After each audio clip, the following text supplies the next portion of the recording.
Hey everyone, James Labrie from Dream Theater, and you're listening to or watching the podcast Talking into Infinity with JT and Brian. Enjoy this. These guys are extremely informative. I love their dialogue. I love their interpretation of the songs, who and what we are, what we were going after. They're very accurate in their interpretations and descriptions, and I just think this is a great show, and these guys are doing a stand-up stellar job. So once again, enjoy Talking into Infinity with JT and Brian.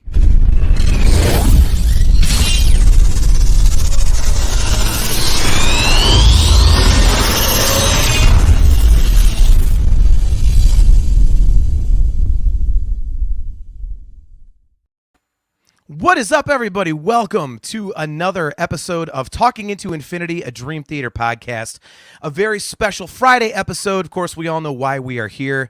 It is the official release day for A View from the Top of the World. We are live on Facebook, YouTube, talkingintoinfinity.com, and the cmsnetwork.com. We are also live on Heavy Metal Television, which if you have not checked out Heavy Metal Television yet, what are you waiting for? There are thousands of hours of incredible hard rock and heavy metal content there. So just Google Heavy Metal Television. Go check it out. You will absolutely love it. Of course, we are at these fantastic locations every other Thursday at 7:30 p.m. Eastern Standard Time. If you would like to see video replays of the show, just go to our YouTube page or the CMS Network. And if you want to check out the audio replays of the show, just Google Talking into Infinity Podcast, and we are pretty much everywhere that you can find your audio podcast. So without further ado, let's bring on my very good friend, Brian, my co-host. What is going on, man? I am very excited to do this tonight. Yeah, it's a view from the bottom of my basement and from your man cave. Oh man, Yes. The new album. We have been waiting for this. We've been pretty good about sitting on it, even though we had it for 2 weeks now, I think. Yep. We did not really. I started listening yesterday. A little bit of a disclosure. Yep. But oh man, what a great album, and we got some awesome guests on. Yep. So let's just get right to it, man. We did not want to do this alone, so we have two fantastic co-hosts. Number one, we have our very good buddy, Cale McLeish, who some of you might remember from our fantasy football style song draft. So he is actually in Australia, 12 hours behind us? So it's 7:30 our time at night. He woke up at 7 o'clock in the morning to jump on. So here's our good buddy, Cale. What's going on down there, man? How are you? Hey, man. How are you? I'm Good great. seeing ya. How are you? Yeah, not bad, not bad. All right. And of course, our very special guest, again, coming back to the show, a very good friend of ours. He is the man behind the music videos for the Distance Over Time record and the videos for A View from the Top of the World. He did their amazing stage graphics for the Distance Over Time tour. So if you saw one of those shows live, you're familiar with his work. If you've got the Distant Memories DVD, you see that show, all that crazy stuff going on behind the band. It is all the work of Mr. Wayne Joyner. Welcome back to the show, man. How are you? Woo! Good. Thank you for having me. All right, so I have to ask you a question right off the rip, Wayne. So Okay. you have had the record for several months True. because you are working on stuff, for the band, so that of course you had to have it. Yeah. When you first told us that you had the record, you told us that for you this is a top 3 Dream Theater record. Has your opinion changed at all? No, not at all. All right. It's still a top 3 record for me. All right. And Yeah, we're I got it we're back- good. Yeah, I was had gonna it back in April. So it was the first time I listened to it. After you don't have a chance to digest it yet. So my first listen, I'm like, it's just a record, but it's like one of those that you keep listening to more and more. It's a grower. So yeah, it's definitely top 3 for me now. No kidding. No, dude. I was wondering about that because we wanted to get you on because your perspective's a little different. Cale had it a day before us, being down in Australia. And Brian and I had it a few weeks ago, but we made a pact not to listen to it till release day. So, but you've had it for a while. So you're the guy that's actually had time to digest it. So I thought it'd be interesting to get a little more deeper, more nuanced opinion from you. Before we go any further, anybody who's watching this, obviously are huge Dream Theater fans. I'm sure they're looking at your background if you're watching on video, and they are noticing a couple of guitars hanging up behind you. Tell the story. Tell the story about that JP model Ibanez that's hanging up behind you. This one. Yes. Yeah, this is this came in the mail for me about 2 weeks ago from JP.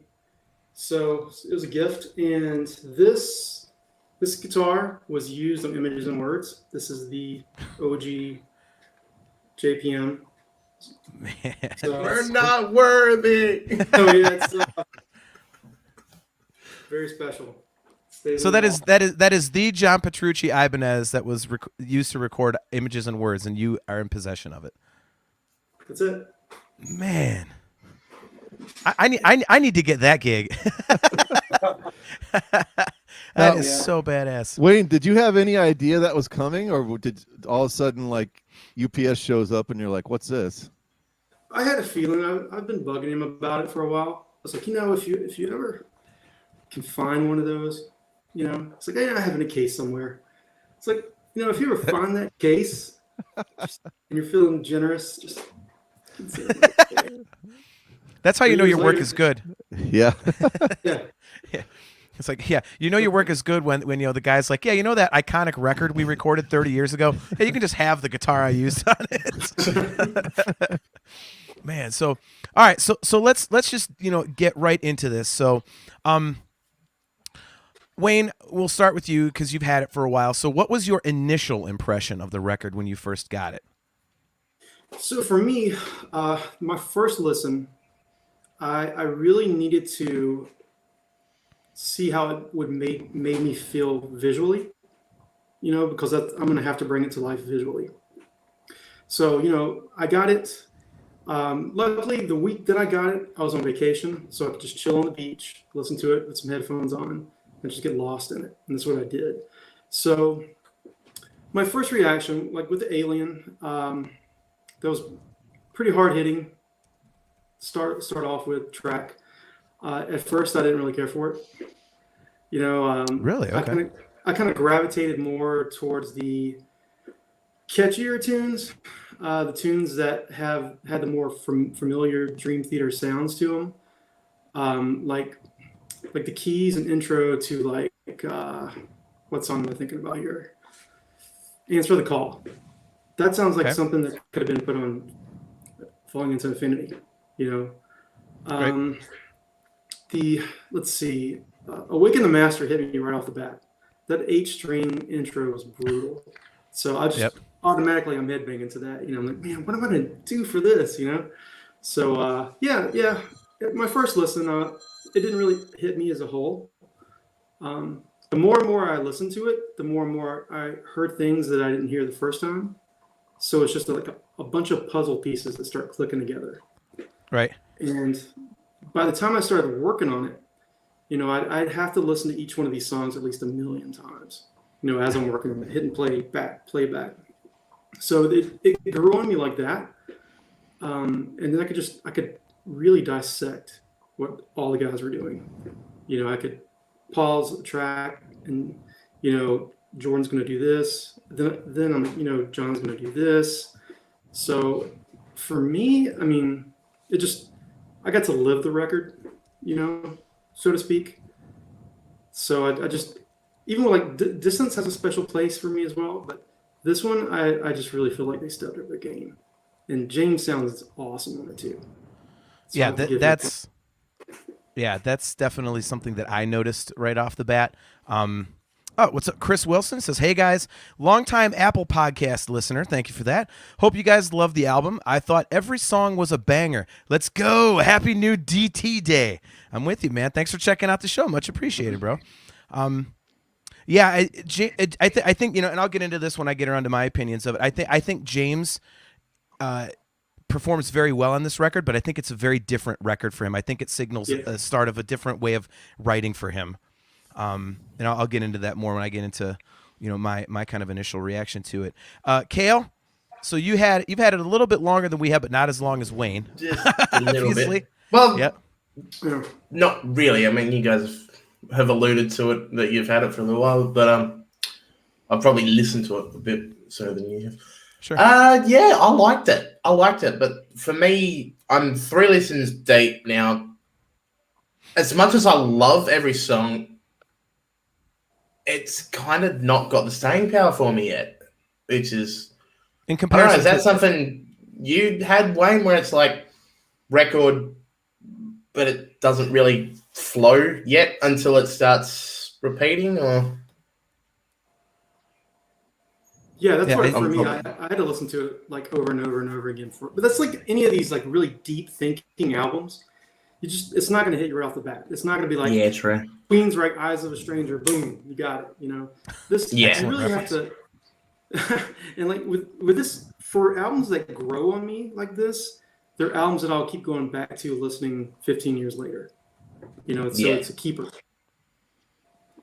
Yeah, For me, I think Transcending Time is probably one of the coolest ones they've got on this thing so far. And I mean, I know we're looking for the Dream Theater identity, but I love hearing that rush and the yes and every kind of influence going back into it. It's like, yes, I love this song.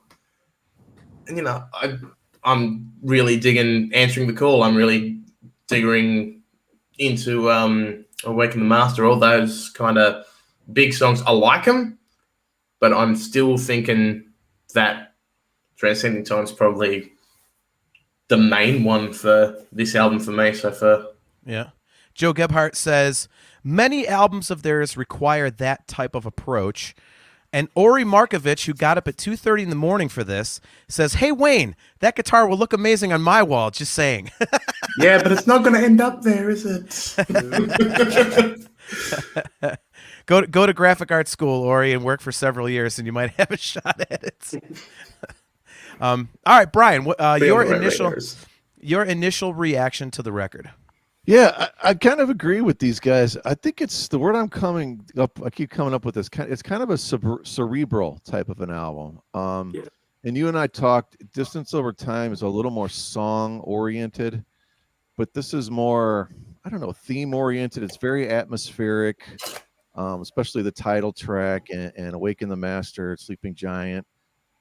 Those are very atmospheric, cerebral type songs, but they still got all of the heavy elements and the awesome pianos and James' vocals. I think are right on point on this. And like we were talking before, I don't want to take, I guess, probably what's your point, but he's definitely singing in a different, more restrained kind of a register. But I love all of it so far.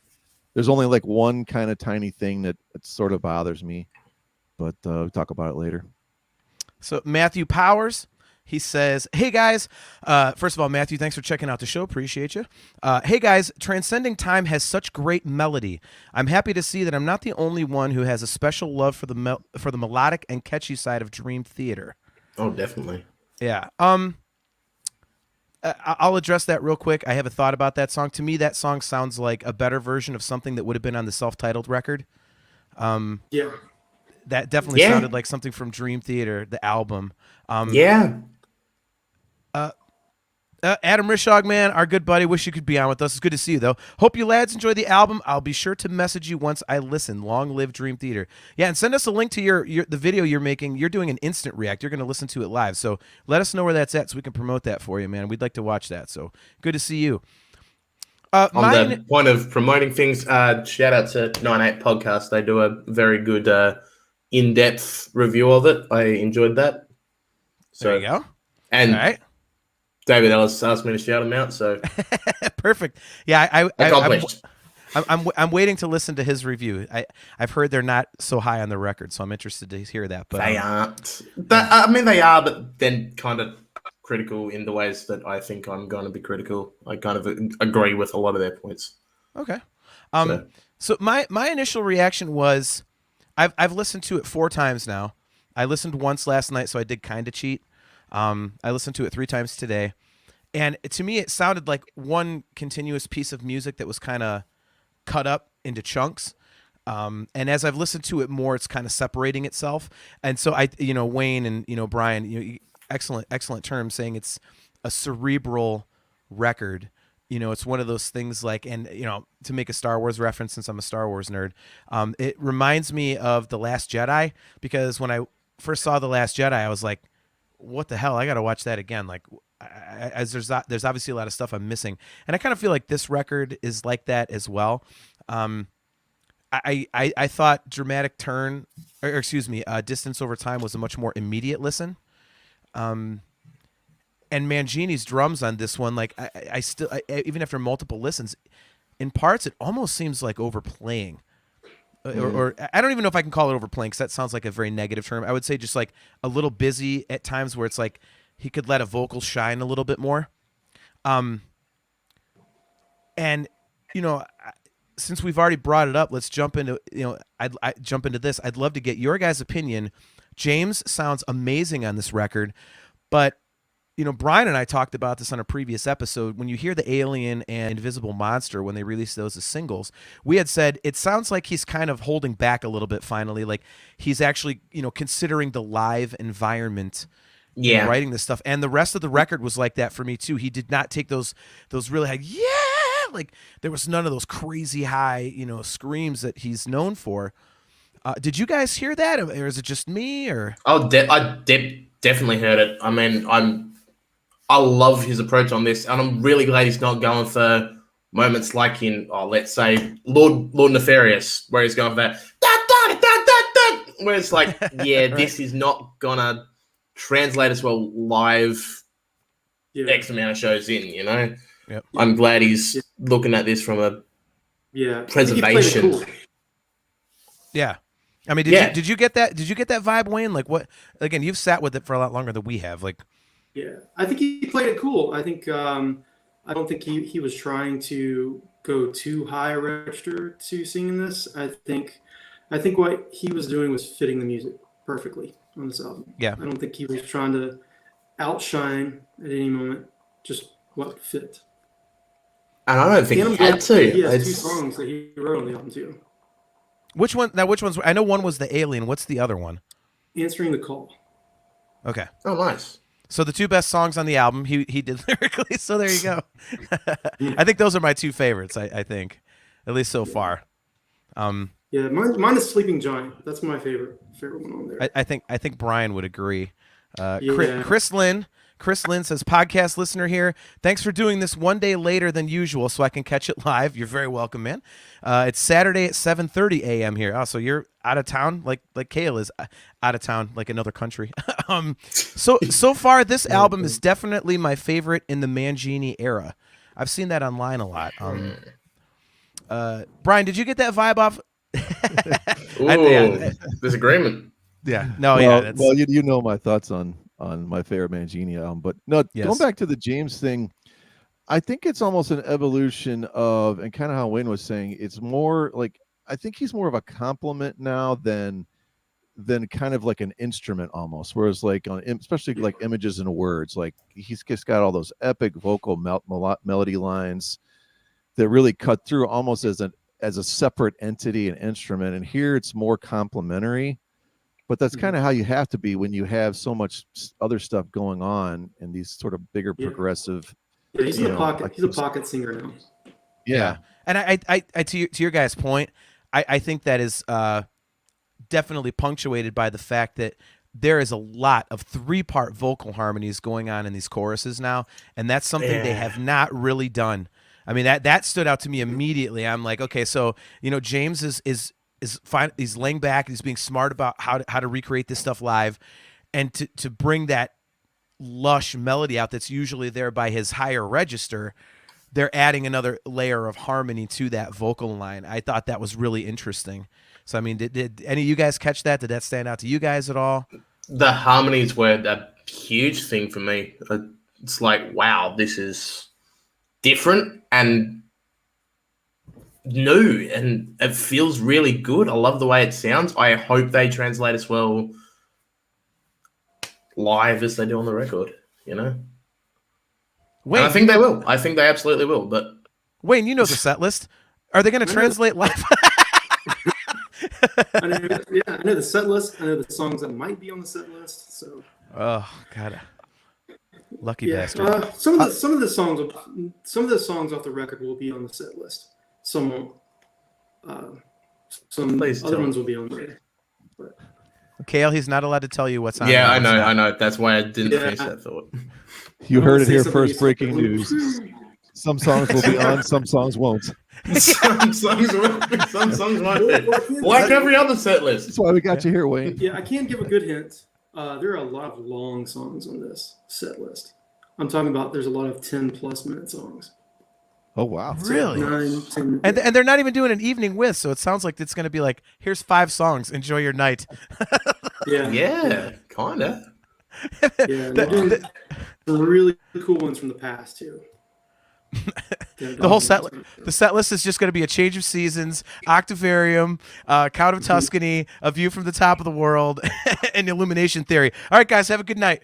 And In the Presence of Enemies, part 2. No, They always part 2 after last time. no, the encore is going to be Silent Man and Out.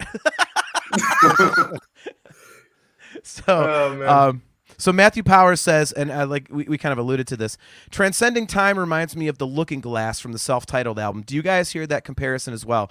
Yes. Yeah, I think there's even kind of like a direct chord change that's right out of that song. I noticed that in a very small part, but it's very Rush-ish. Actually, I like that song.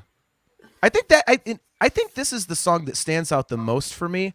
I mean, it'd be obvious to say the 20-minute song because it's long. It'd be obvious to say Awaken the Master because it's the 8-string. But I think Transcending Time is that one really, really upbeat, super happy moment they have on the album. You know, they don't have a lot of the usual mellower breakdowns on this one, I don't think. So they kind of got away from that a little bit. So I think Transcending Time is that lighten the mood kind of moment on the record. It really reminds me of, and I said before when we were talking Happy Song, you know, off Yes. his solo album. Yeah. It's got this There's so some- super. I mean, the video literally was makes supposed you to feel drop today good. for that. What's that? There was supposed to be a video for it released today. I don't know if the label's going to hold off on that. Really? Oh, For okay. Happy Song? Well, you would be the one to know. Looking it up right now. Now is that the now you did that video, right? And is this For the what? video for Happy Song? For Happy Song, John's song? Yeah. Song? Yeah. No, I think he's talking about Transcending Time. Oh, I thought you were talking about Happy Song. Sorry, Wayne. I thought you meant a video was dropping for Happy Song. Okay. Oh, All right. no. Oh, No. Okay, well, Transcending all right, Time never was mind. supposed to be released today, the video for it. Oh, awesome. Okay. Well, then never mind. Then my question was going to be completely off point. So there you go. But there is Chris, a video dropping for John's stuff pretty soon, too. is that the one with all the Temple. Easter eggs you told us about? Yeah, that's for Temple of Circadia. Still Yes. working on that. That's going to be the full-blown 2D animated thing. That's Awesome. All right, so let's see here. So Chris Wilson asks, where does this epic rank to the others, or is that an idea for another show? If you're talking about epic, if you mean like the 20-minute long song, yeah, that is an idea for another show. Brian and I are going to rank the really long tunes, so we'll have to hold that back, Brian and I. But Kale and Wayne, if you guys had to rank the title track, A View from the Top of the World, in terms of the long epic songs like A Change of Seasons and Octavarium, obviously, like where would you guys put this one? Right off the top of your head, what's your initial reaction? number Apparently 3. this is I'll put it- number 3. Which ones are ahead of it for you? Change of Seasons, of course, is number 1. Count of Tuscany's number 2. Oh, you're speaking Brian's language. He's a huge Count of Tuscany guy. All right, Kale, you're on the It's spot. hard to say, really. It hasn't sunk in enough to give it a fair ranking. All right, Kale, I'm going to call right, you so- out. I'm going to call you out because that is not a true answer. That is not an honest answer. We were messaging about this, and you are not a fan of the title track. Are you going to allow him to use? I in the wasn't on presence my of first enemies? listen. I wasn't Okay. on my first listen. But as it's gone along, it's gotten bigger for me. I don't know. I'm still digesting it. The first time I wasn't that big on it. Okay. Listening to it more, it's kind of still sinking in. So I think my answer is both true and not. Okay. All right. Again, Brian and I we'll reserve our opinions until we do that episode, because that, we don't want to give away content because we have to keep producing content. So Yeah. It doesn't feel that long to me. I probably listened to the title track more than the rest, even though it's a 20-minute song. But I don't know. It doesn't feel 20 minutes. Yeah, it's weird. So it also doesn't quite feel as much of an. Sorry, go ahead, Wayne. Go ahead. Oh yeah, that video took forever. By the way, trying to come up with something. I'd imagine. Yeah, it was crazy, man. So, because basically the song is about people who live on the extreme, who do extreme things like jumping on airplanes, climbing Everest. So I had to find I ended up finding about 30 to 40 terabytes of stock footage that no one else has ever used for anything. So this would be all original to work for this video. And it's like it's in pieces. It's like the first part, there's people climbing up, snow-capped mountains. And then in the middle of the song, John wanted me to take it like underwater. So that's how I see the song. I see it like there's these people climbing a mountain, there's people jumping out of planes, there's daredevils, there's people underwater. Now we're climbing the mountain again. And then at the end, there's someone on top of the mountain. So that's kind of the way that I see it. So 30 to 40 terabytes. God. Yeah. So how long did it take you to do that one video? That one video probably took about a month. God bless America. Wow. Wow. I'm looking forward to seeing that one then. Yeah, I got it done on July 4th, actually. God bless America. Nice. Is that on the Blu-ray or? It's on the Blu-ray, and sweet. Not giving away spoilers, but kind of giving away spoilers. It will be live as well, so you can watch the whole thing. That's awesome. Live.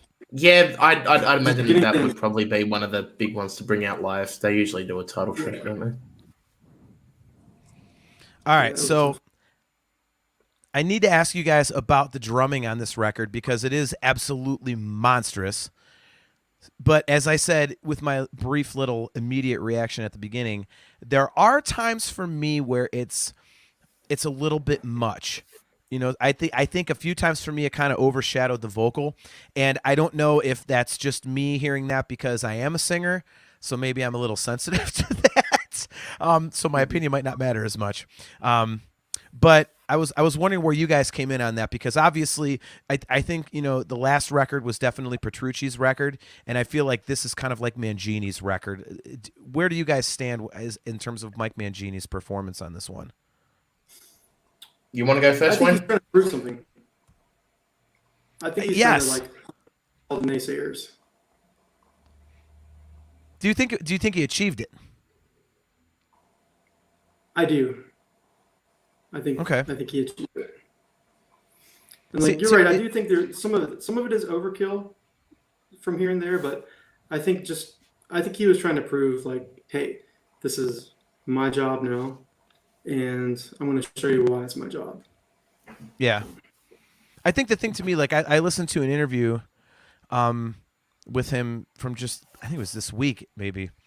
And he was talking about the fact that these songs are difficult to memorize because instead of, the parts repeating themselves, he tries to do something different on the 1, 2, 3, 4, 5. It's all this different stuff, and I can kind of hear that because it's kind of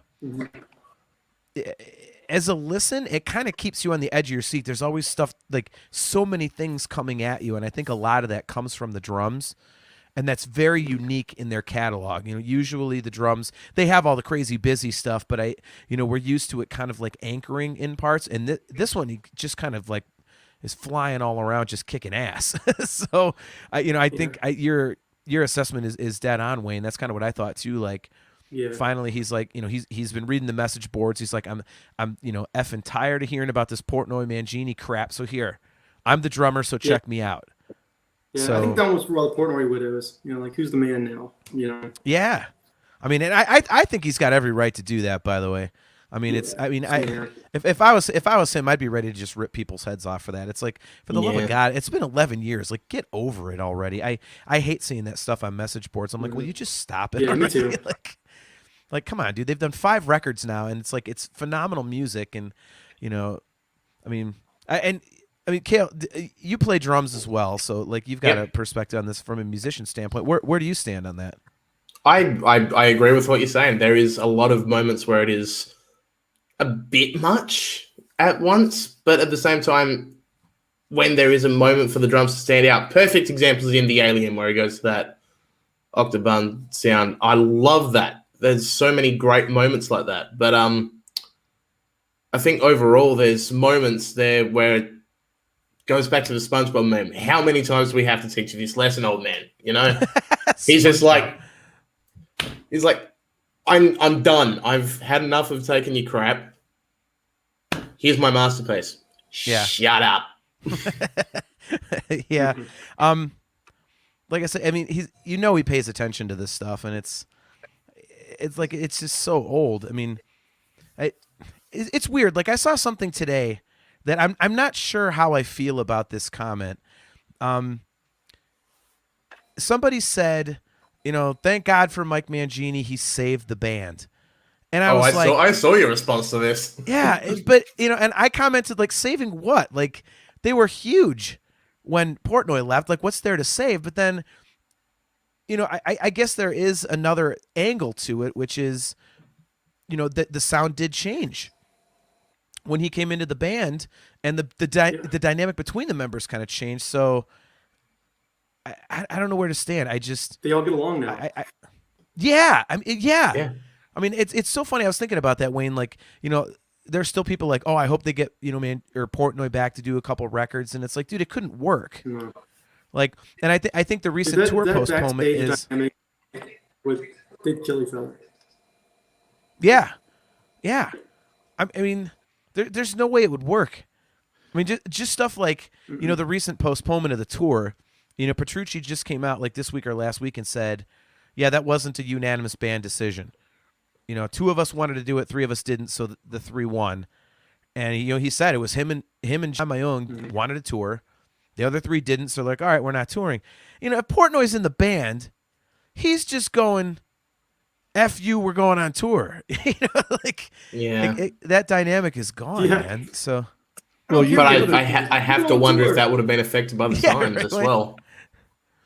You would have never got your favorite album, John. You would have never got The Astonishing if Portnoy was in the band. So I think when people say save the band, I think what it really did was fully unleash Petrucci to, sort of take over a bigger role. And, hey, I don't have to run this by Portnoy, if I want to play this or if I want the song to go this way. Yeah. I love that JP is taking over the reins of the whole thing.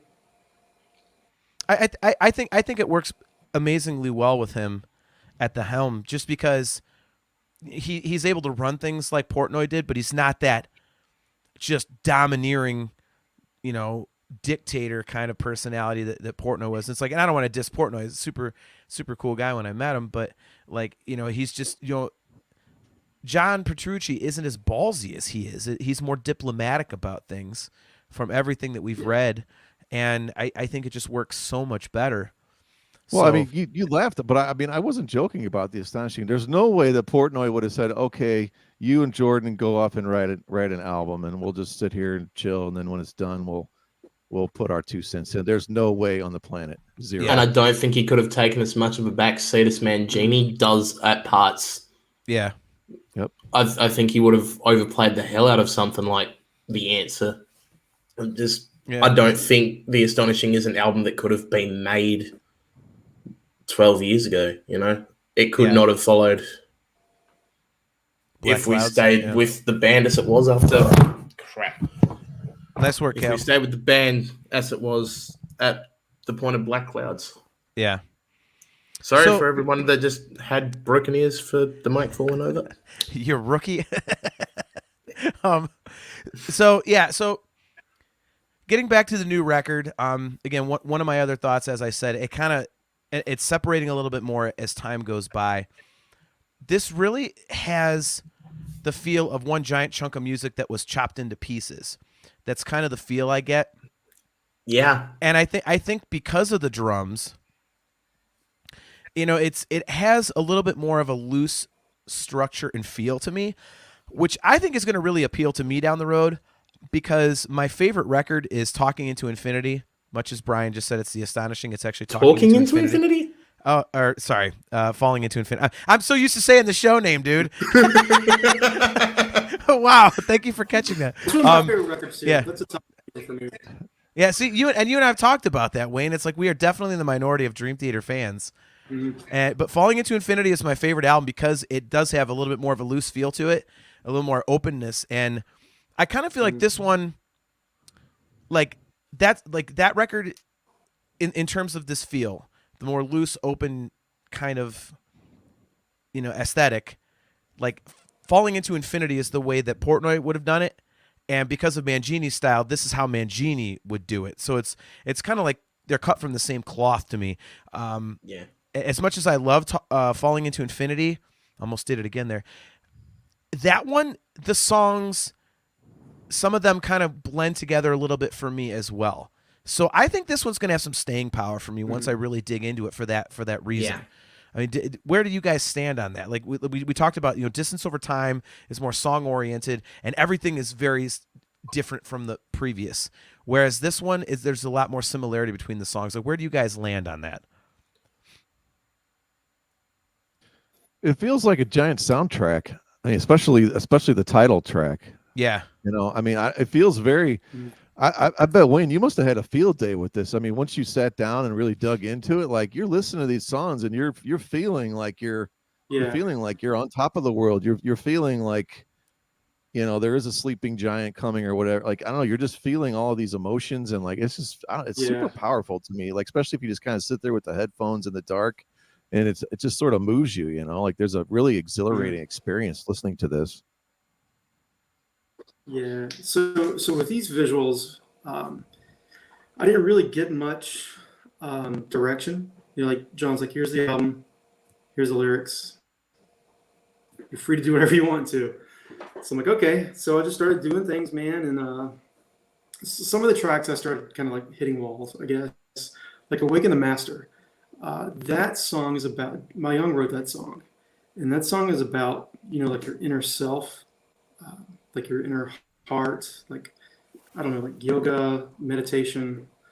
So, and that was a tough one because it's such a heavy song with such a, I don't want to say use the word light, but a nice message to it. So that one was tough to try to like find to the balance with the heaviness and the lightness. So with that, I kind of did that.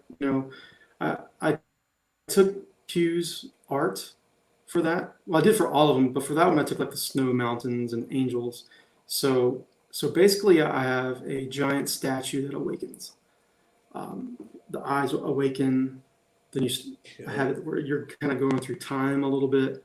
You're going like to ancient Egypt, ancient Greece. I have all these 3D columns, and then you end back up, with like you going through like brain cells, and it's a ride, man. It's hopefully if they play that one live, you'll get to see it.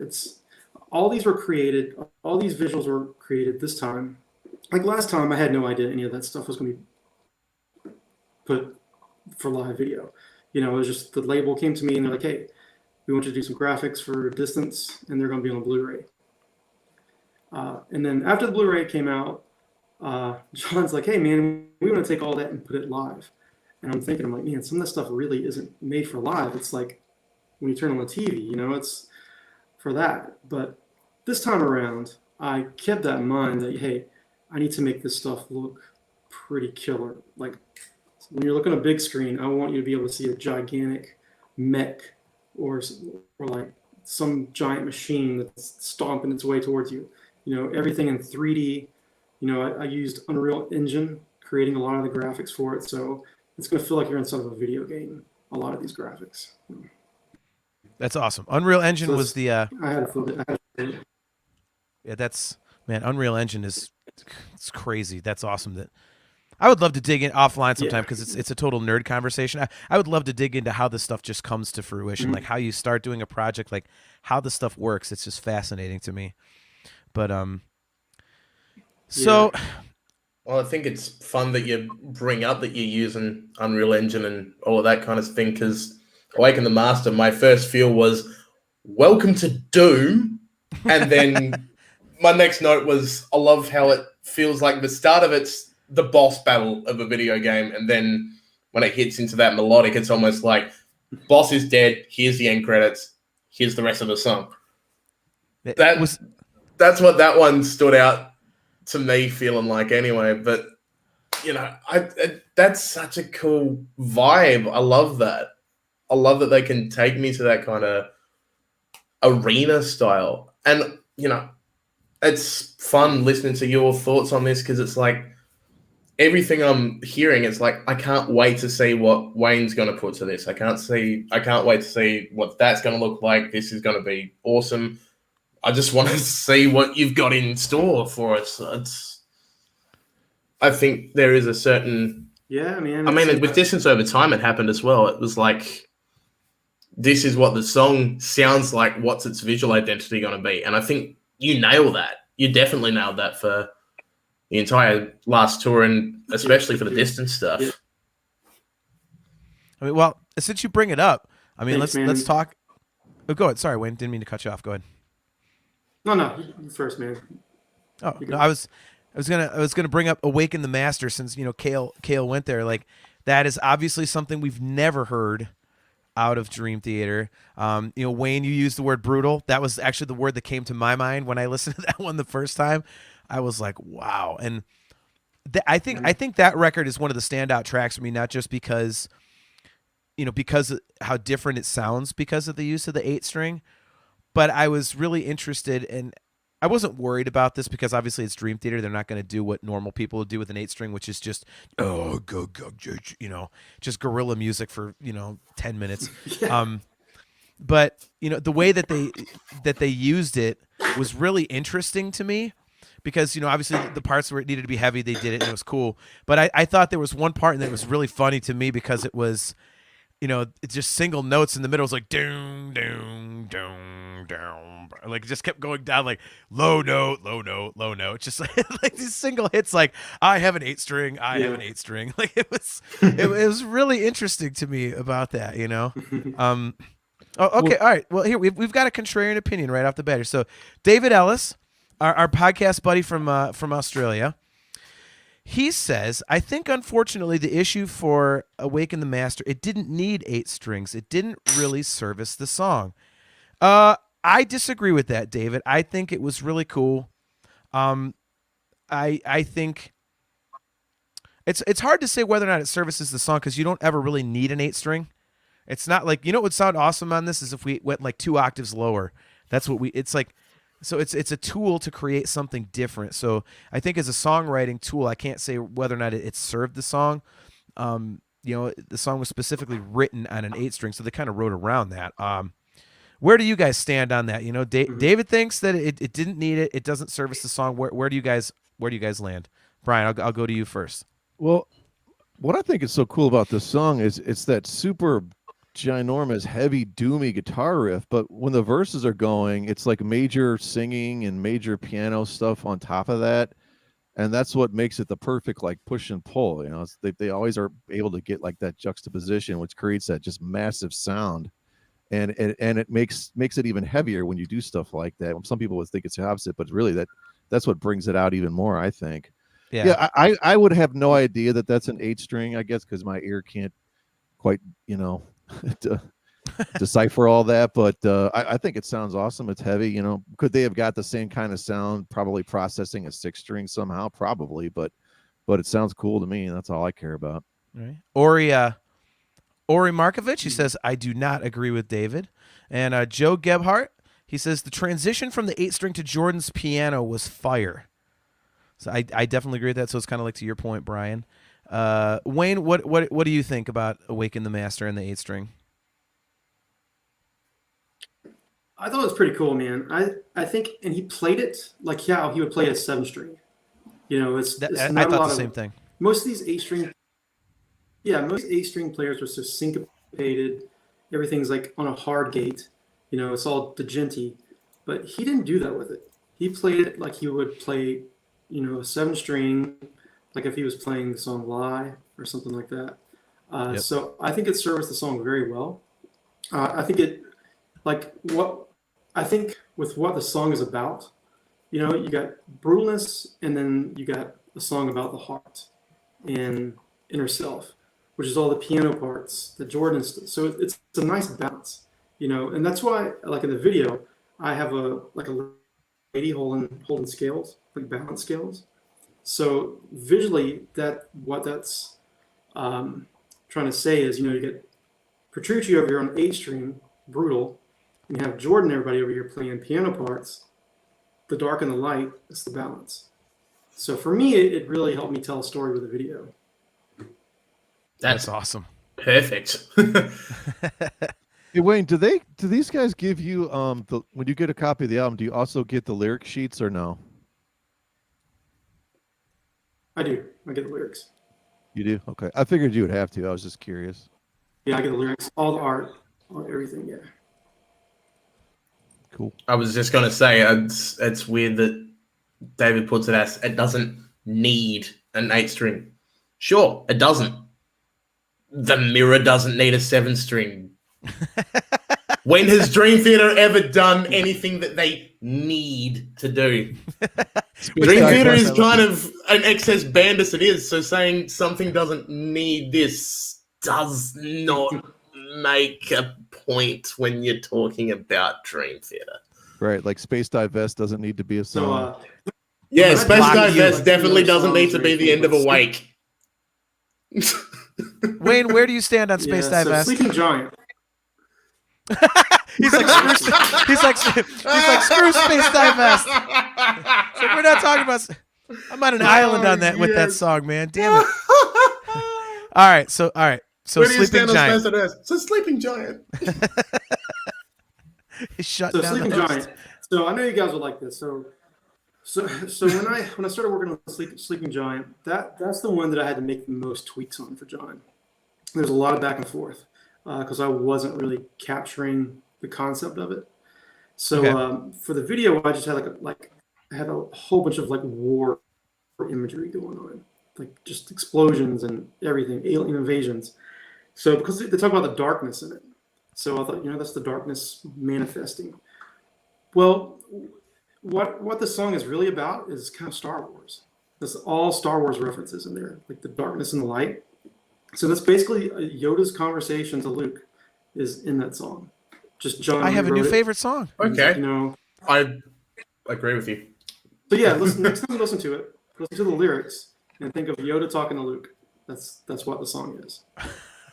Damn, that's awesome. Yep, I'll be really into that when I get the lyric sheet. Wow. Well, Giant? hey, Brandon just says it. He says, you know, Sleeping Giant is my favorite song on the album, one of the best songs lyrically over the last decade. Well, if it's Star Wars related, it's one of the best songs lyrically, period. Anything Star Wars is awesome, man. Giant sleeping he is. That was not a good Yoda. That was not a good Yoda, man. We are not devolving the show into Star Wars impersonations. Why not? That was pretty good, man. I'll save it for my crappy Star Wars show. Wow, I'm gonna have to definitely listen to that. I have to admit I have not paid a lot of attention to the lyrics yet. The ones that I have, they all sound kind of like motivational. This sounds like a motivational album, like kind of like a more upbeat, positive message type of an album. I would say. I mean, again, you would know better than we would, Wayne. Is that kind of an overall theme with it, or?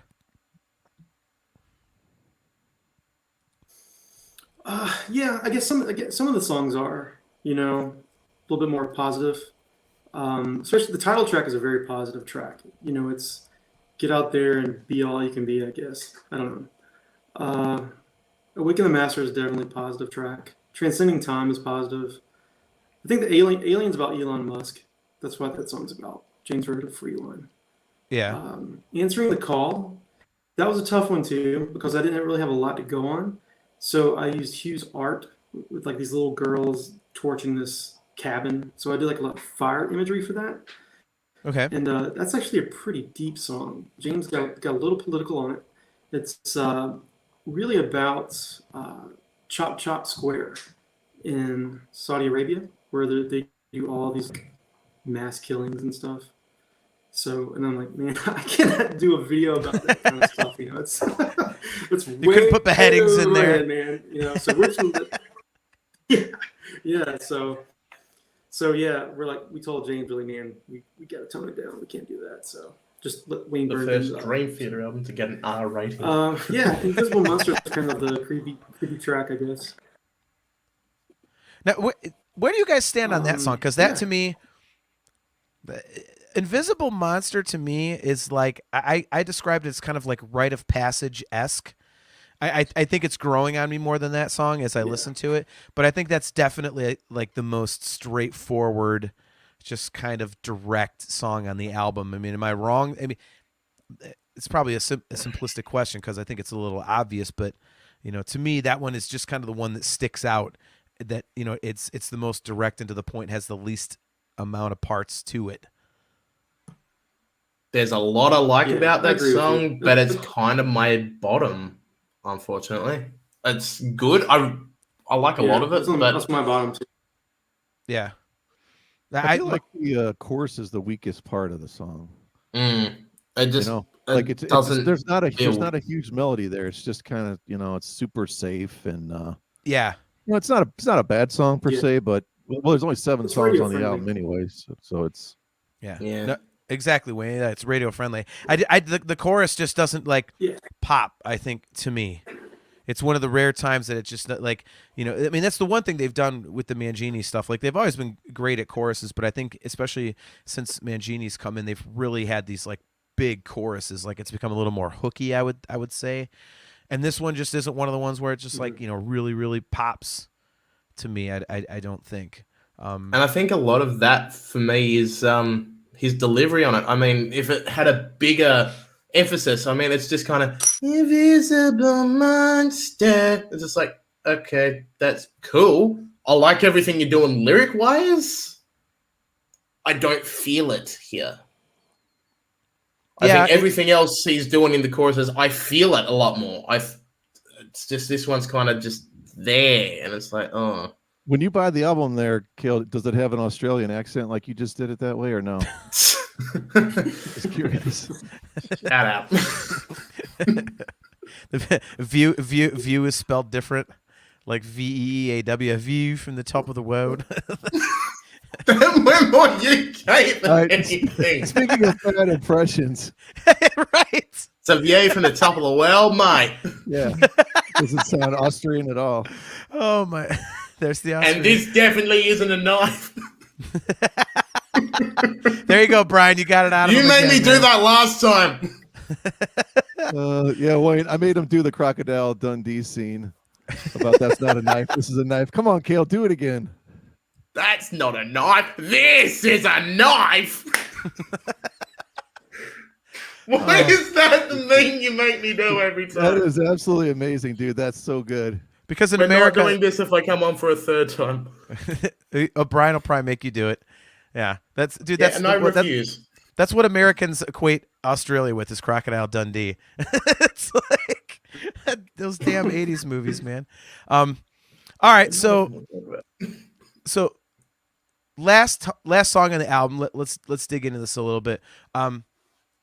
Since it is so long, we'll do another roundtable. Wayne, your first impressions of the title track "View from the Top of the World" when you first got the record. So with that one, I saved it for last because I didn't want any other songs on the album to pollute my vision for that one. So I didn't even listen to that song until I got done with all the other songs' graphics, visuals. Just because I wanted to just tackle that one on it's like if it was an album by itself, you know. So once I got into it, there's parts that I think are just absolutely crazy on it. Then, you know, there's some parts that kind of slow down a bit, the pacing on it. There's parts that do remind me of A Change of Seasons mixed with some train of thought at times. And I guess the overall message and lyrical content for the song is pretty cool. You know, it's people climbing Everest and going to the Mariana Trench.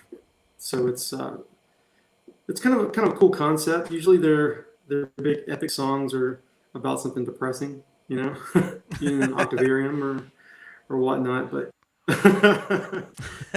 so this is it's a very positive X Games type vibe to it. All right, Kale. What about you?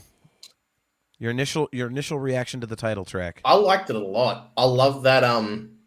I feel like I'm scaling the summit of a mountain when I'm listening to that intro, and I'm noticing with the way that the band's holding the rhythm there, I'm feeling False Awakening sweet. With the way that part of the orchestration is set out, I'm feeling parts of A Better Life. When Jordan starts putting a bit more keyboard into it, I'm feeling the start of Bridges in the Sky. I'm feeling a whole lot of it's kind of building up on the last few albums and also making its own entity. I like that. I love a lot of that. I think the ending itself might have been a bit too long, but the journey there is really, really good. And when it kicks off into that instrumental bit towards the end, it's just like, right, here we go. Metal's on. Let's do it. Yeah, I think that's going to be one that absolutely kicks off live. Yeah, that's, I agree with that. I think that's one of those songs that when you hear it live, you'd be like, okay, now I really get it. Like, that's one of my thoughts on it. All right, Brian, your initial reaction to the title track when you first heard it. I'll agree with Kale about the Bridges in the Sky vibe. I got a real dramatic turn of events vibe on this one. Probably because, as I've stated many times before, it's my favorite Mangini album. But especially, man, I love that clean electric guitar, little breakdown in the middle. It's just awesome. I love that little. James only does it once there towards the end, that vocal thing. I think it lasts about maybe a minute and a half. And the only problem I have with the song is right after he finishes that vocal thing, I don't know what in the world they're doing to try to get out to end this song for like the last, 45 seconds. They don't have Right. anything. They have no other piece of music on any album that sounds like that. It's just like, there's no rhyme or reason to any of it. And then they kind of, when you get to the very last, 10 seconds, it does a normal, what you're going to call, figure normal kind of type of almost a Baroque resolution there. But there's just that bit of like 40 seconds where it's like, it sounds dissonant and just kind of all over the place. And I don't know, it almost sounds like you're falling down the mountain at that point. I'm real curious as to what that's supposed to kind of be there. I'm not grasping it. That is the wipeout moment. I'm looking forward to seeing what Wayne has put there, very specifically in that section. Yeah, it's so bizarre. Like it I can just send you doesn't guys fit links to all the anything. videos if you want to check them out. Please do, Hell because yeah. I have no idea I when would love JB to. Hi-Fi is going to send me my order. Yeah, I would love to. Yeah, yeah. That's I'll awesome. send you guys some stuff. Massive appreciation for that. Thank you, dude. Yeah, thanks, man. Yeah, my initial my initial opinion on the song was it's good. I don't know again where I'm going to end up ranking it in terms of the other like epic Dream Theater songs. I really like it. I think it has an interesting flow to it. Brian said this before. It has a really cool kind of vibey, creepy intro, which is awesome. I really like that. And Kale, to your point, like it's got that metal part in the middle. It's got that insane drum fill, and then it kicks off with like the actual metal thing. And I mean, it's a keyboard solo, but if you listen to the guitar riff under there, that is a badass, just straight kind of like shred riff under there. It's really cool. I like it.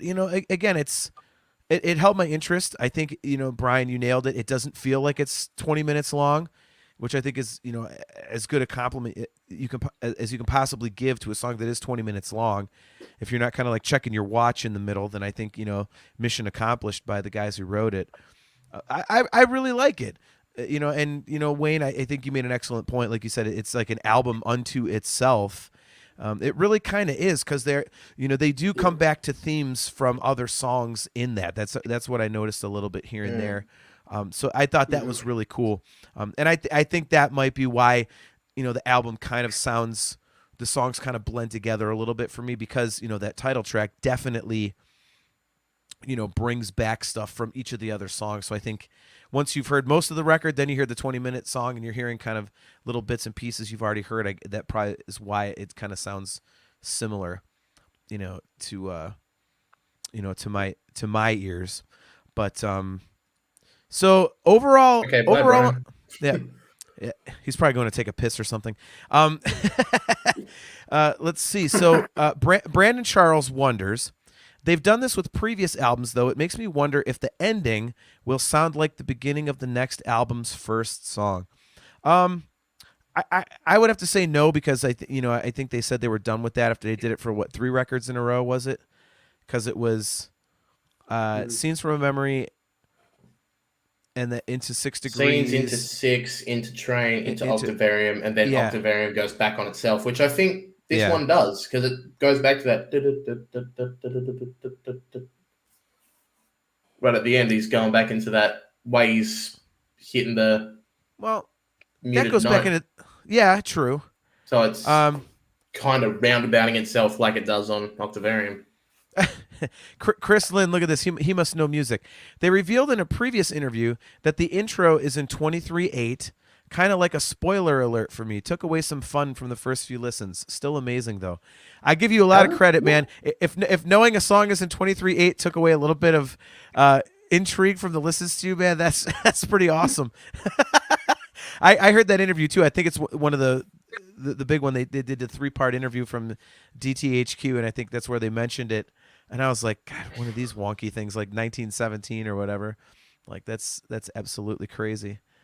So, all right, Brian is back. He's he's done taking his piss. You have returned. I had to plug in the battery there, Spaz. No, you're older. I'm sure it's a prostate issue. It's okay to admit. You want me to reveal what you did on a podcast not too long ago? Wait, you had to plug the battery into what, Brian? Oh, God. You can out me for pissing in a garbage can. That's fine. This is behind the scenes. I have no shame. The show must go on, man, and I couldn't hold it. So I still can't believe you did that on air. Well, nobody knew. No, so there you go. Wait, which episode was this? I think I missed something here. No, it was a different. It was. I've done it twice, but it was one of those things you just can't. You've done it twice. Oh my God! Not only once on our show. Don't worry about it. Oh my gosh! But if you ever see me put somebody in a solo layout, I do it to kind of like, emphasize that speaker. But every once in a rare while, it may be me actually running across the room to my garbage can. Now I have to wonder, because you've done it to me twice, and I think you've done it to Wayne twice. So. It has not happened tonight. There has been no garbage can peeing tonight. I can confidently say. So, all right. So before we get out of here, final immediate reactions to the album. Cale, Brian, and I will go first. I'll start. Again, going back to exactly what you guys said right at the outset, a very cerebral record. It's growing on me as I listen, which I think bodes well for its lasting effect on me as a Dream Theater fan. I think it's going to stick around a lot longer. In my experience, the records that have hit me immediately, I don't go back to them as much, with the exception of Distance Over Time. So I think this one, I think it's very, I think it's going to be something I constantly find something new, like little parts going, oh, I didn't notice that, or oh wow, check that out. And especially in the live environment, I'll be like, oh man, I never noticed that. So it's very interesting to me. I think I like the fact that it's a cerebral record. I like that it's, makes you think a little bit. It's like that there's nuances. It's layered. It's got fantastic production. Again, it's quieter, like Distance Over Time was, which I don't like that because I'm half deaf, so I want something loud. But yeah, I think it's cool, man. I think it's cool. I'll be interested to see where it slots in for me in terms of my favorite records once I've digested it for a bit. Cale, your final thoughts on your initial reaction to the record? Just something I didn't point out before. I feel like Sleeping Giant is really a bit of a Liquid Tension holdover in those riffs. I don't know if you heard that, but yeah, especially in that solo section, I'm feeling When the Water Breaks very, very specifically. Okay. But I'm loving the unison solos on this album. I'm loving the riffs on this album. The problem for me is that there's a bit more chug than riff in a lot of these songs, which I don't know. I don't know if I like that as much as I would on other records. For me, I was looking for a bit more melodic. It feels weird because this is a melodic album, but there's so much straight chug. I don't really know what to say about it. Yeah. Okay. I think it's a great album. But until I get that staying power, I don't know how I can rank it. It's kind of without its spot for me at the moment. But Okay. I'm liking it. I'm finding different stuff in it every time. Yeah, I think this is going to be a grower. Okay. Awesome. All right, Brian. Yeah, I'm interested to go back and listen and really listen to the lyrics now because there is so much going on musically. And, me being a keyboard player, I'm always focusing in, primarily on Jordan and all the great Moog sounds and the great piano. And the very last time I listened to the title track just for the show, I was able to kind of start listening to the lyrics, and I could totally relate now to how Wayne was describing the song. So I'm going to really be focusing in on just, what are those lyrics, exactly what's he saying, and kind of putting that extra piece to it. And I love listening to albums like that, where it's kind of like, okay, I'm sort of getting the vibe down now, or, okay, what are the lyrics really doing? What's this, sort of relating to? And I just think it's it's a great piece of music. It's only 7 songs, but I think it says a lot. And it's weird because isn't it an hour and 10 minutes total? Yeah. Is that Yeah. correct? Like I don't know. It doesn't seem anywhere near that long to me because it's only 7 songs. I know we got 1 20-minute in there, but I don't know. It still blows my mind to think that this is a 70-minute album because it just doesn't feel that way to me. And I think that's ultimately a good thing. Yeah. All right, Wayne. So you have the most unique perspective. You've had it for several months, so you've gotten to digest it. You've had to look at it from a different perspective than we have. And, we started out the show by asking you the question. Like, you initially said it was a top 3 record for you. And you said that, after having it for 6 months, it still is a top 3 record for you. So give us your final thoughts on the album from, the perspective of somebody who's been able to digest this for quite a while. Yeah, so going back, what I agree with what you said about it being a grower. It's always the growers are like the keepers, the ones that you always go back and listen to again. So for me, this falls in the same category with the Awakes, Images and Words, Falling into Infinities. So it's there with me for that. For me, this is the best album they've done, and I'm really close to Distance, since that was kind of my intro in with the guys. So for me, this is the best that they've done since Scenes, personally for me. I think the guitar work is the best. The drumming is the best. Too much at times, like you said. The key work from Jordan on this, I think, is his best too. For this one, I think he's playing what works for the song. Because sometimes Jordan can play and just go off on a circus tangent every now and then. Right. This album it's not like that. This album, he's not doing the circus stuff. It really, the guys are really blending in together. I think with this one you can really hear their friends. You can hear the friendship in the playing. It really falls for me into the 90s albums. So it may not be number 3, but it could be number 3. It's really hard to put an album over anything that came out in the 90s. But Right. I think it's on par with some of the 90s albums. At least some of the songs are. That's huge praise because that's what I think, the glory days that everyone always kind of compares everything to, especially Images and Awake and stuff like that. And Scenes from a Memory. Brandon Charles says cohesion is a great word for it. I agree, they are all together on this one. Yeah, Wayne, I think you bring up a really good point in that. I heard that too, and we've talked about this on the show before. They really kind of seem to be hitting this second creative peak in a way. It's they've had Mangini now. It's 5 records, and they just don't seem to be kind of getting into a lull. This is now, I would say, 3 incredibly solid records in a row. And I don't think there's almost any other band, if any other band you can think of, that's been around for, over 30 years, where you can say, yeah, their 15th record is actually, one of their top 3. Like, I mean, when can you ever say that? But, even if it's not a top 3, as you said, Wayne, it's like it's damn close for a lot of people. And I think that's an incredible testament to this. Yeah. I mean, it's a testament to the staying power of what they do, and the chemistry that they have with Mike Mangini, and how we talked earlier, the band dynamic that's been created, with this new lineup over the years is just, it just seems so harmonious and so positive. Like, you could really hear it in these last several records. Yeah, they're having fun. Yeah.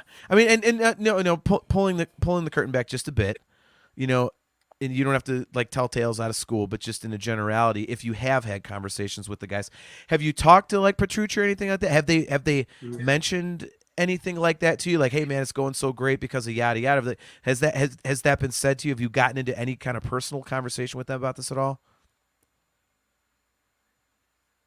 It'd be funny if you're like, no, I have really, not. But I have been, yeah. Yeah, I've been around them all at the same time, and they're laughing, joking, going to lunch together. I got to go to DTHQ, and they're all in there playing Madden. Sit around eating big, Italian meals together, laughing, joking. Nobody's bossing anybody around. It's just, they're a well-oiled machine. And I think this album really reflects that. So I have to ask you one more question, because you just mentioned this. I did not know this. You've been to DTHQ. That is awesome. I have. Really? And I was going to have to go back in October, but they postponed the tour, so I guess I'll be going back there in February.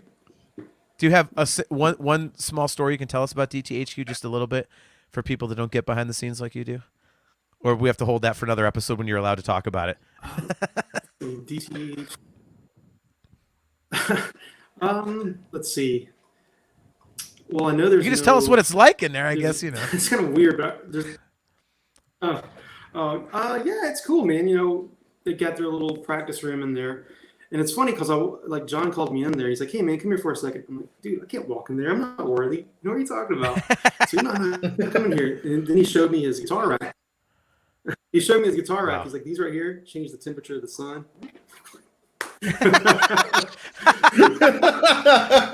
That's fantastic. Oh, that is awesome.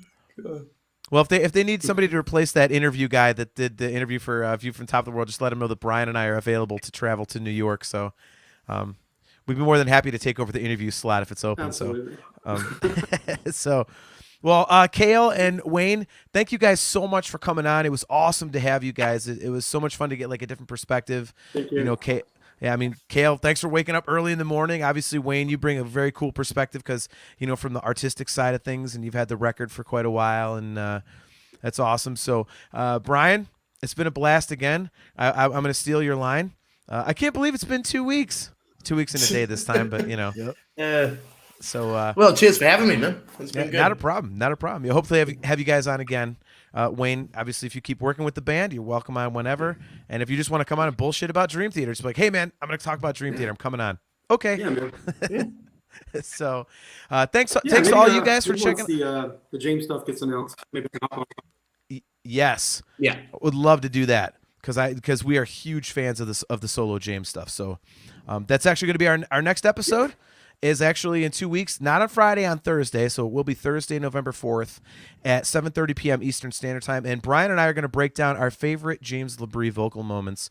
So we're going to dig into one of my personal 2 favorite vocalists on the planet, Mr. James Labrie of Dream Theater. So check that out again. Thursday, November 4th at 7:30 p.m. Eastern Standard Time.